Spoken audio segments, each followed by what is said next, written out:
एक टोकरी भर मिट्टी की यह कहानी है जिसे माधवराव सप्रे द्वारा लिखी गई है। किसी श्रीमान जमींदार के महल के पास एक गरीब अनाथ विधवा की झोपड़ी थी। जमींदार साहब को अपने महल का हाथा उस झोपड़ी तक बढ़ाने की इच्छा हुई।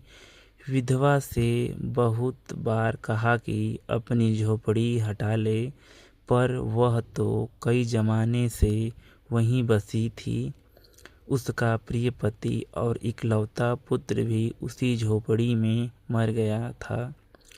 पतोहू भी एक 5 बरस की कन्याओं को छोड़कर चल बसी थी। अब यही उसकी पोती एक वृद्धकाल में एकमात्र आधार थी।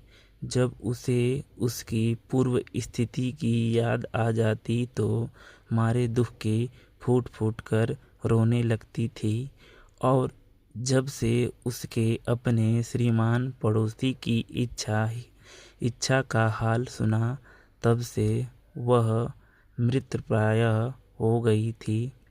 उस झोपड़ी में उसका मन लग गया था कि बिना मरे वहाँ से वह निकलना नहीं चाहती थी।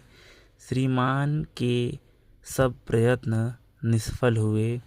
तब वे अपनी जमींदारी चाल चलने लगे। बाल की खाल निकालने वाले वकीलों की थैली गरम कर उन्होंने अदालत में झोपड़ी पर अपना कब्जान करा लिया और विधवा को वहाँ से निकाल दिया। बेचारी अनाथ तो थी ही, पास पड़ोस में कहीं जाकर रहने लगी। एक दिन श्रीमान उस झोपड़ी के आसपास टहल रहे थे और लोगों को काम बतला रहे थे कि वह विधवा हाथ में एक टोकरी लेकर वहां पहुंची।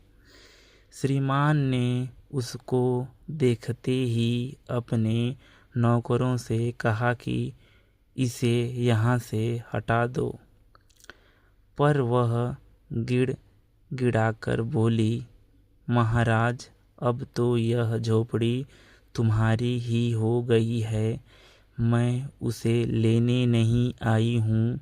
महाराज क्षमा करें, तो एक विनती है।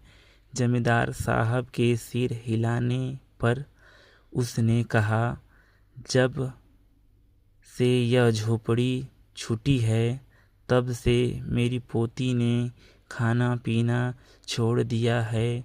मैंने बहुत कुछ समझाया, पर वह एक नहीं मानती।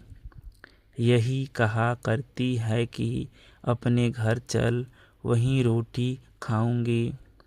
अब मैंने यह सोचा कि इस झोपड़ी में से एक टोकरी भर मिट्टी लेकर उसी का चूल्हा बनाकर रोटी पकाऊंगी।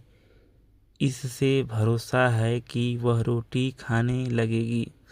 महाराज कृपा करके आज्ञा दीजिए तो इस टोकरी में मिट्टी ले जाऊं। श्रीमान ने आज्ञा दे दी। विधवा झोपड़ी के भीतर गई। वहां जाते ही उसे पुरानी बातों का स्मरण हुआ और उसकी आंखों में आंसू की धारा बहने लगी। अपने आंतरिक दुखों को किसी तरह संभाल कर अपनी टोकरी मिट्टी से भर ली और हाथ से उठाकर बाहर ले आई। फिर हाथ जोड़कर श्रीमान से प्रार्थना करने लगी, महाराज कृपा करके इस टोकरी को जरा हाथ लगाइए, जिससे कि मैं उसे अपने सिर पर धर लूं। जमींदार साहब पहले तो बहुत नाराज हुए, पर जब वह बार बार हाथ जोड़ने लगी और पैरों पर गिरने लगी तो उनके मन में कुछ दया आ गई। फिर नौकर से न कहकर आप ही स्वयं टोकरी उठाने आगे बढ़े। ज्यों ही टोकरी को हाथ लगाकर ऊपर उठाने लगे, त्यों ही देखा कि यह काम उनकी शक्ति के बाहर है। फिर तो उन्होंने अपनी सब ताकत लगाकर टोकरी को उठाना चाहा, पर जिस स्थान पर टोकरी रखी थी वहाँ से वह एक हाथ भी ऊंची न हुई। वह लज्जित होकर कहने लगे, नहीं, यह टोकरी हमसे न उठाई जाएगी। यह सुनकर विधवा ने कहा, महाराज नाराज न हो, आपको यह टोकरी भर मिट्टी नहीं उठाई जाती, और इस झोपड़ी में तो हजारों टोकरियां मिट्टी पड़ी हैं। उसका भार आप जन्म भर कैसे उठा सकेंगे? आप ही इस बात पर विचार कीजिए। जमींदार साहब धन मद से गर्वित हो अपना कर्तव्य भूल गए थे, पर विधवा के उपर्युक्त वचन सुनते ही उनकी आंखें खुल गईं। कृतकर्म का पश्चाताप कर उन्होंने विधवा से क्षमा मांगी और उसकी झोपड़ी वापस दे दी।